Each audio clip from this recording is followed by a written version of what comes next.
जब तक शक्ति निर्माण नहीं करेंगे हम लोग, तब तक इसका बंदोबस्त हो नहीं सकता।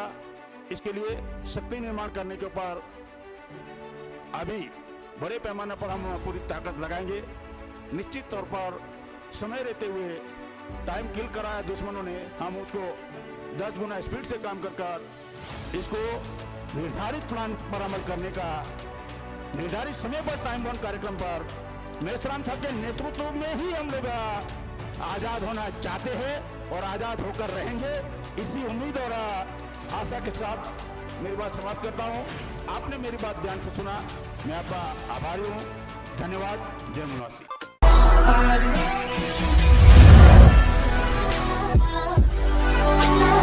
अधिवेशन में देश भर से जो भी कार्यकर्ता इसमें रजिस्ट्रेशन करवाया है, शरीक हुए हैं, ऑफशूट विंगों के कार्यकर्ता इस अधिवेशन में लाइव देख रहे हैं, उन सबका मैं आभार व्यक्त करता हूं। आदरणीय मेश्राम साहब और यहाँ आए हुए साथी कार्यकर्ता, साथियों, 2 सब्जेक्ट है एक साथ। वो सब्जेक्ट ईवीएम से रिलेटेड सब्जेक्ट है, जिसमें पहला सब्जेक्ट है कुछ भी हुआ या कुछ भी किया तो ईवीएम के आधार पर हम ही चुनाव जीत सकते हैं, ऐसा मोदी को लगता है। ये वास्तविकता है। दूसरा सब्जेक्ट है सरकार या प्रशासन की गुणवत्ता पर ईवीएम का बहुत ही बड़ा नकारात्मक प्रभाव पड़ा। इन 2 सब्जेक्ट पर मेरी बात रखने से पूर्व मैं ये बताना चाहता हूं कि 99 में जो राष्ट्रीय अधिवेशन बिहार में था, उसमें एक विषय था चुनाव जीतने के लिए मिलिट्री एवं प्रशासन का दुरुपयोग करना देश में अराजकता निर्माण करेगा। 21 साल हो गया। ताकि उस समय 26 जुलाई 99 को कारगिल का युद्ध हुआ था और उसके बाद सब्जेक्ट बनाया गया था कि चुनाव जीतने के लिए मिलिट्री एवं प्रशासन का दुरुपयोग देश में अराजकता निर्माण करेगा। तो ये सिलसिला बंद नहीं हुआ है, उसके स्वरूप बदलते गए, तरीके बदलते गए। उस समय दूर दूर तक ईवीएम की गूंज सुनाई नहीं देती थी।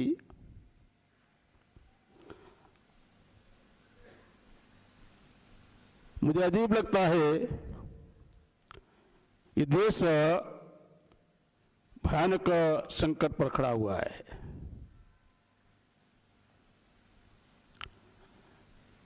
ये देश भयानक संकट से गुजर रहा है और क्रांति करने के लिए यही परिस्थितियां अनुकूल है। 2 एक साथ मुझे लग रहा है।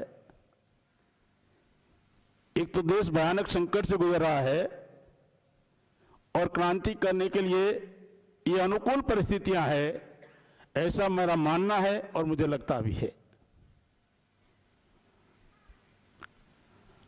आप जिस संविधान की दायरे में क्रांति करना चाहते हो, तो मैं आपको ये कहना चाहता हूं कि दुनिया में जिन लोगों ने क्रांतियां की, उससे उन लोगों को अपने चरित्र से ज्यादा दुश्मनों के चरित्र को जानना जरूरी है।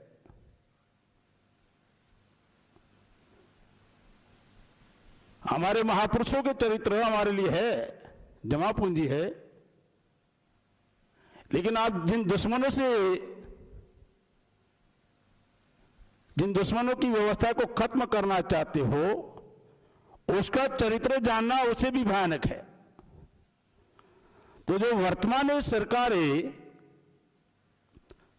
आपका वोट छीनकर जो सरकार बनाई गई जिन ब्राह्मणों ने, वो सरकार का चरित्र ही लोकतंत्र के विरोध में है। अब क्या कहोगे? सरकार का चरित्र ही लोकतंत्र के विरोध में है, सरकार का चरित्र ही संविधान के विरोध में है।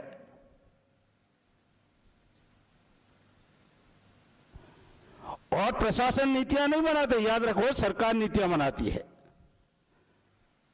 प्रशासन अपने ब्रेन को फॉलो नहीं करता, कभी भी ऑर्डर को फॉलो करता है, नीतियों पर अमल करता है। तो प्रशासनिक क्षमता के संदर्भ में अगर आप ये कहते हैं कि अगर ये रोकना चाहते तो रोक सकते थे, और संवैधानिक तरीकों को मुझे नहीं लगता। ये सरकारी जितने भी प्रशासनिक अधिकारी बंधुआ मजदूरों से ज्यादा उनका कोई अभी स्टेटस रहा नहीं है। तो एक समय था, पूना पैक्ट का समय था, जब हमारे लोग पढ़े लिखे लोग नहीं थे, तब वोट का अधिकार मिला, तब पढ़े लिखे लोग नहीं थे, तो पूना पैक्ट लागू किया प्रतिनिधित्वहीनता से। अब ज्यादा पढ़े लिखे लोग पैदा हो गए, तो प्रतिनिधित्वहीनता के लिए नया तरीका खोजा टेक्नोलॉजी का। स्वरूप वही का वही है, प्रतिनिधित्वहीनता, इसमें चेंज नहीं है। तरीके उससे बहुत सारे तरीके हैं, चाहे आप उसको प्राइवेटाइजेशन कहो, चाहे उसको आप निजीकरण कहो, चाहे उसको दलाल भड़ों की व्यवस्था कहो, तरीका एक ही है, प्रतिनिधित्वहीनता। ईवीएम के संदर्भ में ये जो सब्जेक्ट, पहला सब्जेक्ट है, ये अपने आप में सबूत है। 6 अक्टूबर 2019 को बीजेपी के राष्ट्रीय महासचिव माधव ने कहा, नवभारत टाइम्स में आर्टिकल है, कि हम बगैर चुनाव लड़े सरकार बना सकते हैं। बगैर चुनाव लड़े सरकार बना सकती है बीजेपी। इसे अंदाजा आप लगा सकते हो। ये सब्जेक्ट मोदी को लगता है, ये तो महासचिव बीजेपी का कह रहा है कि बगैर चुनाव लड़े, ईवीएम का भी इस्तेमाल नहीं, बगैर चुनाव लड़े हम बीजेपी की सरकार बना सकते हैं। नवभारत टाइम्स का आर्टिकल है, 6 अक्टूबर 2019। तो मोदी को लगता है इसमें कोई बड़ी बात नहीं लग रही है, उन्हें मालूम है सब कुछ है, और हम लोगों को भी मालूम है।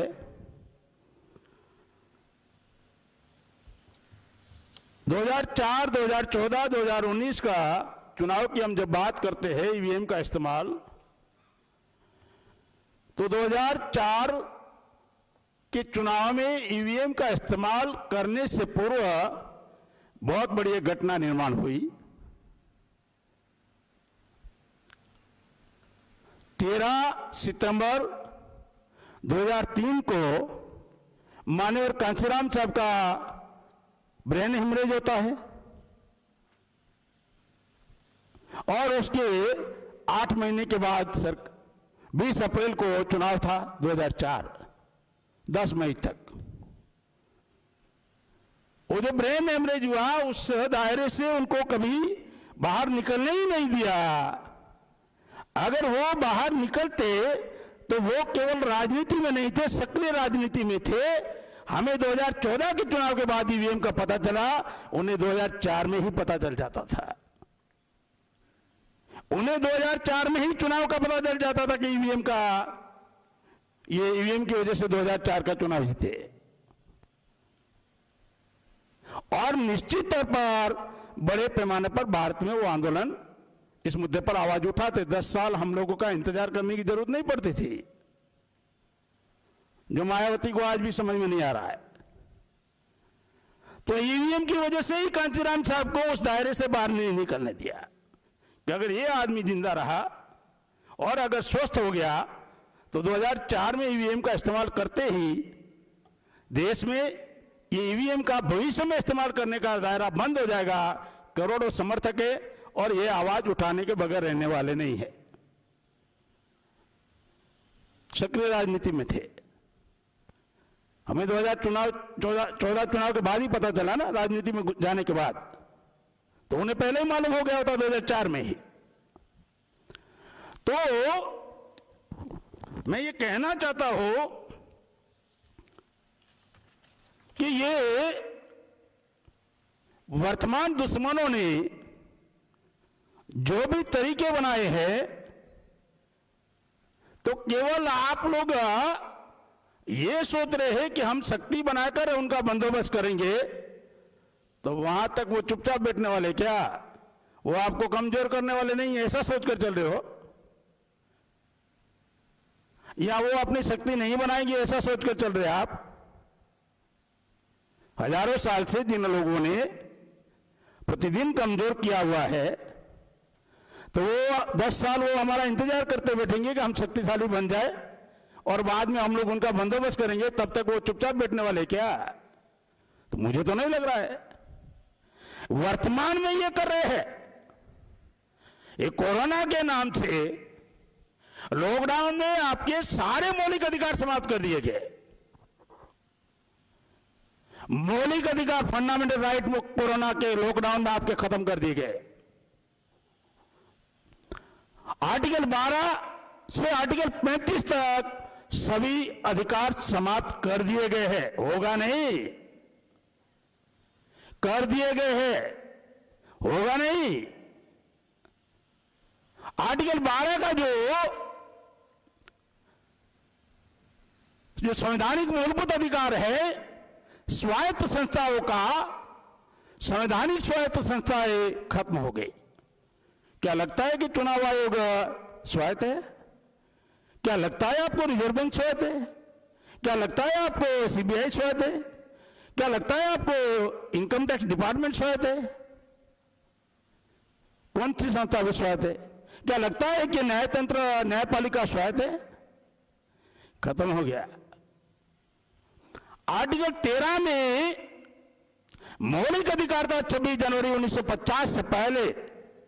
जो परंपराएं, जो नीतियां, जो कानून, जो आस्थाएं, जो कर्मकांड, जो विधियां, जो भी मौलिक अधिकार के विरोध में कानून और कायदे होंगे समाप्त कर दिए जाते हैं। दे दिया ना आस्था के आधार पर राम मंदिर का जजमेंट आंखों के सामने। आर्टिकल 14 इक्वालिटी बिफोर लॉ है क्या? आर्टिकल 15-16 अवसर की समानता, हो गया रिजर्वेशन खत्म। आर्टिकल 17 अस्पृश्यता का अंत, या तो राष्ट्रपति के साथ हो रहा है तो बाकी के लोगों को तो बात ही नहीं है।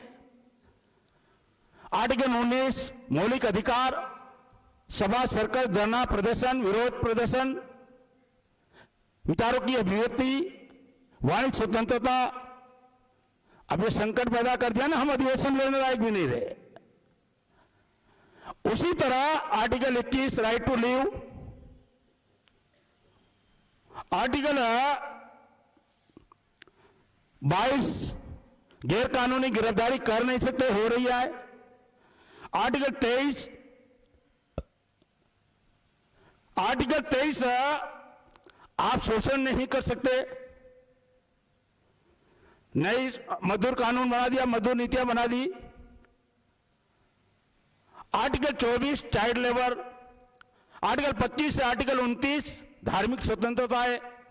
अरे आंखों के सामने संविधान के मौलिक अधिकार समाप्त कर दिए गए। हमारी आंखों के सामने संविधान मौलिक अधिकार समाप्त कर दिए गए और भी समाप्त करने में लगे हुए हैं। यहीं तक सीमित नहीं है वो लोग, यहीं तक बिल्कुल सीमित नहीं है। तो ये मेरा मानना है 2024 में भी चुनाव आयोग ने प्लान बना लिया और ईवीएम का इस्तेमाल करने का। अभी 21 अक्टूबर का इकोनॉमिक टाइम्स का आर्टिकल है अनुभूति वैष्णवी का कि माइग्रेट लोगों को ऑनलाइन वोट देने का अधिकार होगा। आप जब बूथ पर वोट देना चाहते हो ना, आप जिस कमरे में आपका नंबर है वहीं है, दूसरे कमरे में नहीं जा सकते। अब यहां दूसरे स्टेट में रहने वाले भी आपको वोट देंगे, मतलब ऑनलाइन वोटिंग का सिस्टम शुरू कर दिया 2024 में।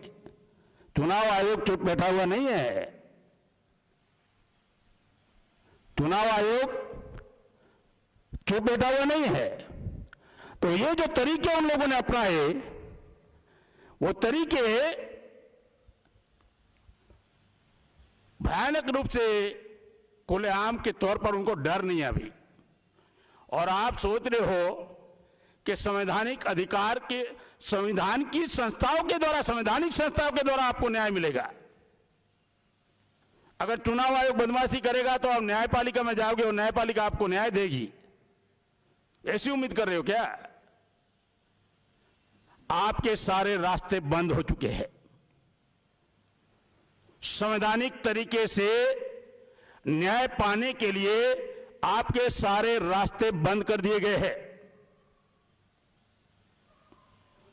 आपके सामने केवल एक ही रास्ता है, शक्ति का निर्माण करना।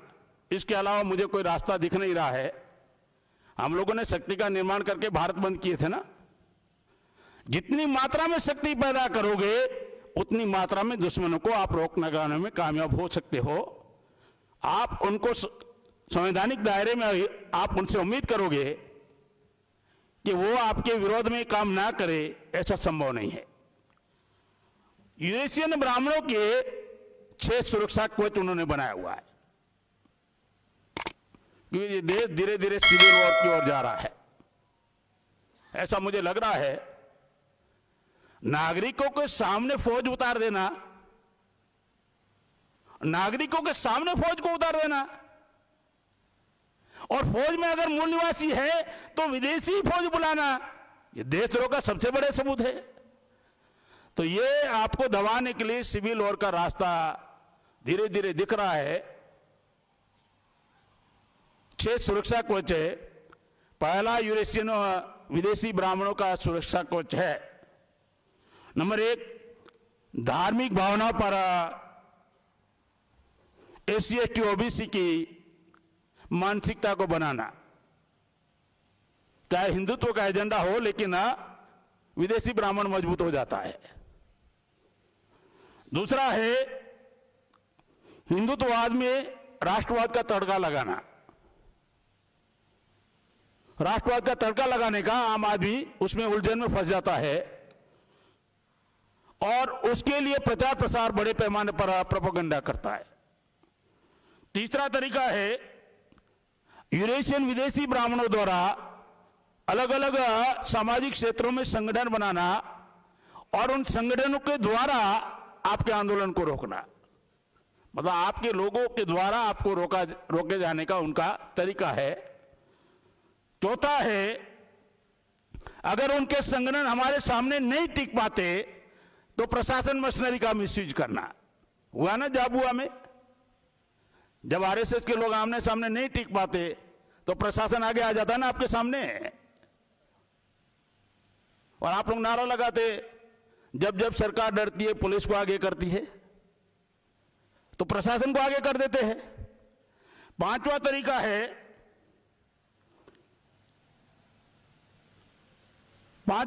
है, लोकतंत्र में वोट को छीनने का ईवीएम के लिए, ईवीएम के द्वारा षड्यंत्र, ईवीएम एक हथियार के तौर पर इस्तेमाल करना। छठा तरीका है पूंजीवाद का चक्रव्यूह को तोड़ना। ये ब्राह्मणों का सुरक्षा कवच है। आप लड़ते लड़ते बीच में ही खत्म हो, मतलब आपके आंदोलन समाप्त हो जाते और वो सुरक्षित रहते। ये संकट हमारे सामने है। मेरा पर्सनल तौर पर ऐसी मानसिकता है या मेरा ऐसा सोच है, जो मैं, हो सकता है आप मेरे से एग्री ना हो, ये भी हो सकता है। मेरा ये सोच है कि ब्राह्मण अपना डर छुपाने के लिए दशहरा के दिन शस्त्र पूजन कर बड़ा तौर पर दिखाता है लोगों को कि हमारे पास ताकत है। अपना डर छुपाने के लिए, अपना डर छुपाने के लिए हवा खड़ा करता है। मेरा ऐसा सोच है कि 1 जनवरी को जो भीमा कोरेगांव का कार्यक्रम होता है उसको राष्ट्रीय स्वरूप दिया जाए और शौर्य दिवस के तौर पर मनाया जाए और मूल निवासियों को शस्त्र सम्मान का दिवस घोषित किया जाए। 10 साल में मानसिकता तैयार हो जाएगी। आपके पास कुछ है नहीं, घर में सांप निकलता है ना तब भी लाठी ढूंढते रहते हो। घर में सांप निकलता है तो भी लाठी ढूंढते हो, लाठी कहां है, वो भी नहीं मिलती, पड़ोस वालों से मांगते हो। तो आत्म सुरक्षा के लिए हम लोग जो भी हमारे पारंपरिक खुरपी हो, दतिया हो, जो भी ये अभी आंदोलन नहीं टिक पा रहा है ना, सिखों के सामने पुलिस फेल क्यों है? शस्त्र का अधिकार संविधान ने उनको दिया है और उनके गुरु गोविंद साहब ने दिया है। ये डर पैदा अभी प्रशासन में हो रहा है। तो शस्त्र सम्मान दिवस के तौर पर 1 जनवरी मनाया जाए। अगर वो हमको सिविल वॉर में धकेलना चाहते तो हमें मानसिक रूप से हमारे समाज को तैयार करने के सिवा हमारे को कोई विकल्प दिख नहीं रहा है। ऐसा मेरा पर्सनली तौर पर मान्यता है, आप उससे सहमत हो या ना हो। दूसरा तरीका है कि नेटवर्किंग के क्षेत्र को स्पोर्टिंग किया जाए। प्रत्येक संगठन के पास ये अधिकार है, वो अपना नेटवर्क कौन से एरिया में बढ़ाए। तो यहां पर जहां पर भी वायरस या यूरेशियन रहते हैं उसके 10 किलोमीटर में संगठन की ताकत बनाओ, उसके 10-20 किलोमीटर में संगठन की ताकत बनाओ, तो आधा काम तो ऐसे ही हमारा कम हो जाएगा। ट्राइबल बेल्ट में या दूर दूर तक उनका कोई आबादी रहती नहीं है। ये 2 काम दुश्मनों में डर पैदा होगा। निश्चित तौर पर हमें इस्तेमाल नहीं करना है, हिंसा का सहारा लेना नहीं है, लेकिन आत्म सुरक्षा के लिए, समाज को तैयार करने के लिए अगर मौलिक अधिकार किसी विचारधारा को, किसी उद्देश्य को अगर सुरक्षित करने के लिए आपके पास प्रबंध नहीं है तो वो खत्म हो जाते। जैसे जैनिज्म खत्म हो गया, जैसे लिंगायत खत्म हो गया। सिखिज्म के पास पता नहीं उनके गुरुओं में उतना अनुभव के आधार पर आया होगा, 10 गुरुओं का हत्या के बाद उनके पास ये अनुभव आया होगा और उन्होंने धर्म में ही शस्त्र को शामिल कर दिया। मैं ऐसा नहीं कह रहा हूं, मैं केवल इतना कह रहा हूं, शौर्य दिवस के तौर पर भीमा कोरेगांव को पूरे देश में 6 लाख गांव में मनाना चाहिए। ईवीएम का बंदोबस्त शक्ति के आधार पर ही होगा। आप जब तक शक्ति निर्माण नहीं करेंगे हम लोग, तब तक इसका बंदोबस्त हो नहीं सकता। इसके लिए शक्ति निर्माण करने के ऊपर अभी बड़े पैमाने पर हम पूरी ताकत लगाएंगे। निश्चित तौर पर समय रहते हुए टाइम किल कराया दुश्मनों ने, हम उसको 10 गुना स्पीड से काम कर इसको निर्धारित प्लान पर अमल करने का, निर्धारित समय पर टाइम बाउंड कार्यक्रम पर मेश्राम साहब के नेतृत्व में ही हम लोग आजाद होना चाहते हैं और आजाद होकर रहेंगे। इसी उम्मीद और आशा के साथ मेरी बात समाप्त करता हूं। आपने मेरी बात ध्यान से सुना, मैं आपका आभारी हूं। धन्यवाद। जय मुलाकात।